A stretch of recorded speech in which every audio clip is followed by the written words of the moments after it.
Well, good morning, everybody. This is another edition of Breakfast with Brian. Just want to thank you who commented on the first edition. Quite a lot of encouragement, and I appreciate that very much. Since that edition and this, there have been a lot of technical hitches that I'm trying to work through, and that's why the picture is slightly different.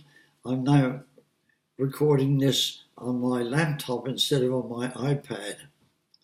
So the sound will probably be different, and certainly the background is a little different. Today, I've been reading a little bit at the beginning of the first letter of Peter. And just in the first verse there, I'll read it for you. Peter, an apostle of Jesus Christ, to God's elect, strangers in the world, scattered throughout Pontus, Galatia, Cappadocia, Asia, and Bithynia, who have been chosen according to the foreknowledge of God, the Father, through the sanctifying work of the Spirit, for obedience to Jesus Christ and sprinkling by his blood. As I was reading this, I thought, the foreknowledge of God. How wonderful is the knowledge of God, all-knowing God, we say. Very abstract thought. What does that mean in human terms, Lord? What does it mean for me? What does it mean for other people?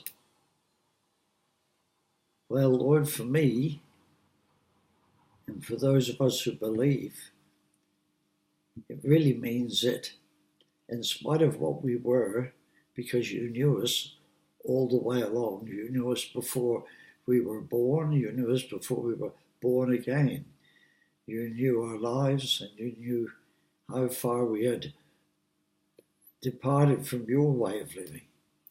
And yet, knowing all that, knowing all the things we got into, knowing our thoughts, very private things we keep hidden to ourselves, knowing that and our desires, yet you loved us and you sent Jesus. God so loved the world that he sent his only begotten Son. And whilst we were still sinners, Christ died for the ungodly.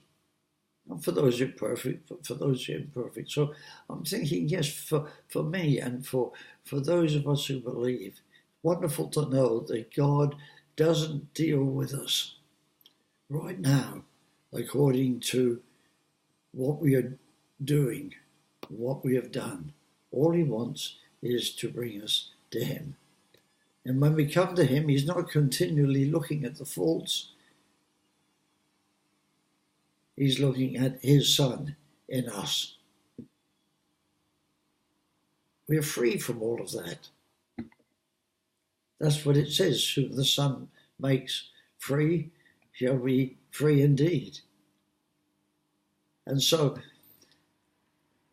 this is our freedom. We're not free, we're not bound by the thoughts of the past, by the experiences of the past. Sure, they affect us, but we're gradually working through that, gradually leaving them all behind.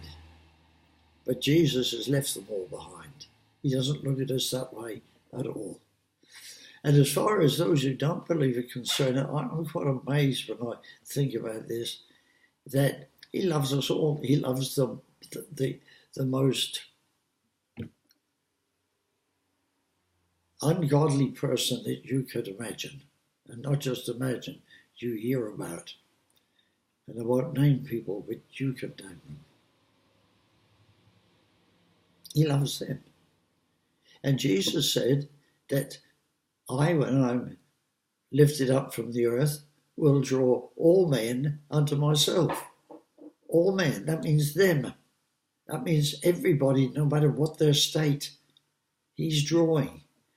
And my feeling about drawing is like a magnet. It's got a power, a drawing power, and it draws everything to it.